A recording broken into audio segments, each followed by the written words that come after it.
Welcome to This Explainer.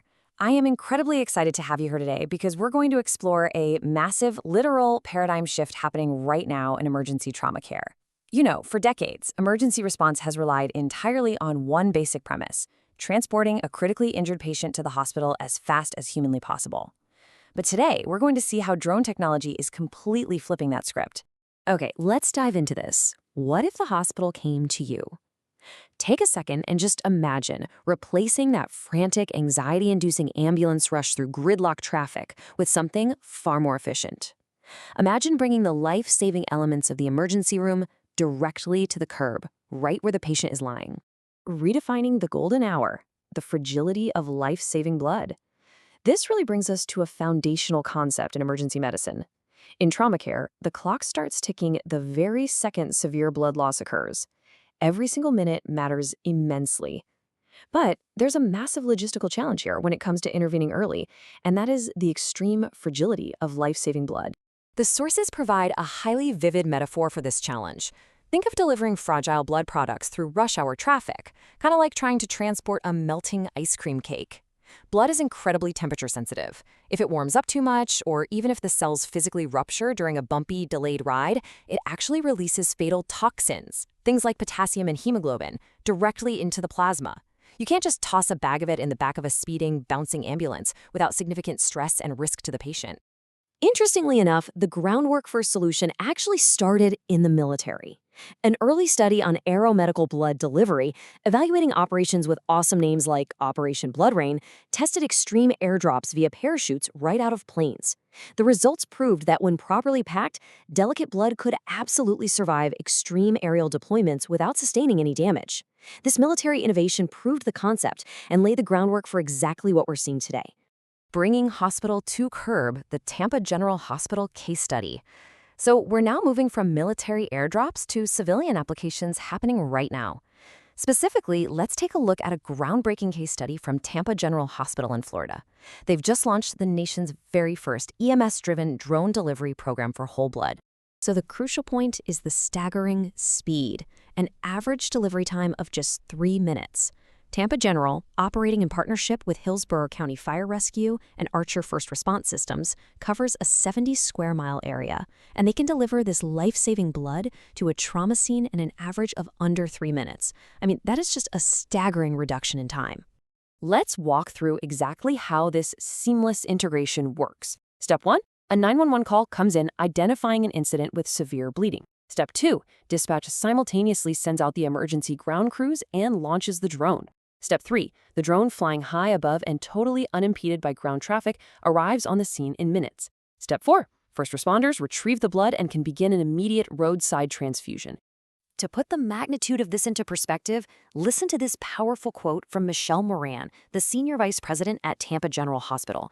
She states, "The golden hour of trauma care has always started at the hospital door, until now. We are redefining what is possible." By moving the starting line of trauma care from the emergency room directly out to the sidewalk, they're literally saving lives before the ambulance even shifts into gear to head back to the hospital. The whole blood advantage, replacing exactly what's lost.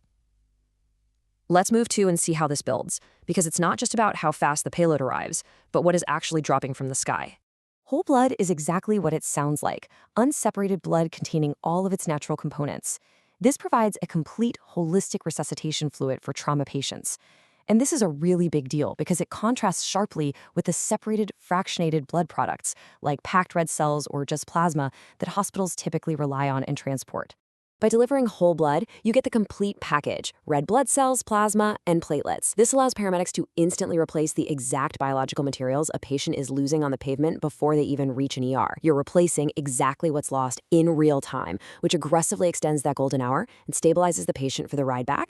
The race, drone versus van, the ICMR scientific proof.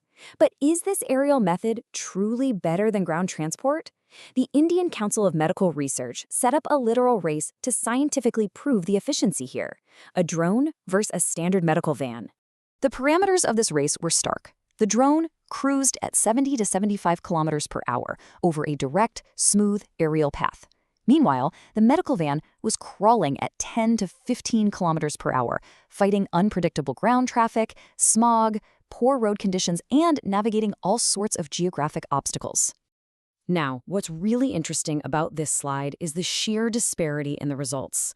To cover a 36-kilometer distance, the drone took just 8 minutes. The medical van, 55 minutes. 8 minutes versus nearly an hour? When a patient is hemorrhaging, that 47-minute difference is literally the physical difference between life and death. The drone's massive superiority in speed is scientifically undeniable. Safe, intact, and transfusible, validating the payload. But of course, this raises a highly logical and skeptical question. Is the blood still intact and transfusible? Doesn't strapping delicate blood to a fast-moving, vibrating drone completely damage the cells? Well, the data from the ICMR study proves it's totally safe. Thanks to strict cold chain thermoregulation inside the drone's payload box, the blood arrived pristine. The temperature of the whole blood was perfectly maintained, shifting only slightly from a baseline of 4.3 degrees Celsius to 6.8 post-drone, which is well within safe limits. More importantly, plasma hemolysis, the rupturing of cells, stayed completely flat at 0.1%. There was absolutely zero significant damage. The blood was fully transfusible. Let's briefly touch on the economics of this. A Malaysian economic study compared the cost of these methods. Yes, the drone deployment costs slightly more per run, 1,313 ringgit versus the ambulance's 1,266. However, the drone cut the travel time down to 18 minutes compared to the ambulance's 34 minutes. While it's slightly more expensive per minute, the ability to cut travel time nearly in half makes it a highly viable, cost-effective healthcare investment when lives are on the line. And this brilliantly illustrates the final massive benefit of this technology: sustainability. By centralizing blood supplies at drone hubs instead of keeping them in remote clinics where they might go unused and expire, we see incredible efficiency.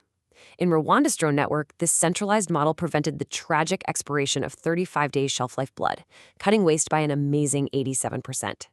It ensures blood gets to exactly where it's needed, exactly when it's needed, without spoiling in a fridge. We've seen how drones can drop a literal emergency room payload from the sky in just 3 minutes, perfectly intact and ready for a roadside transfusion. So, I will leave you with this final question to ponder. If we can reliably drop the ER from the sky in 3 minutes and overcome this incredible barrier, what other time-sensitive healthcare barriers are about to disappear? Thank you for joining me for this explainer, and keep questioning what's possible in the fascinating world of medical logistics.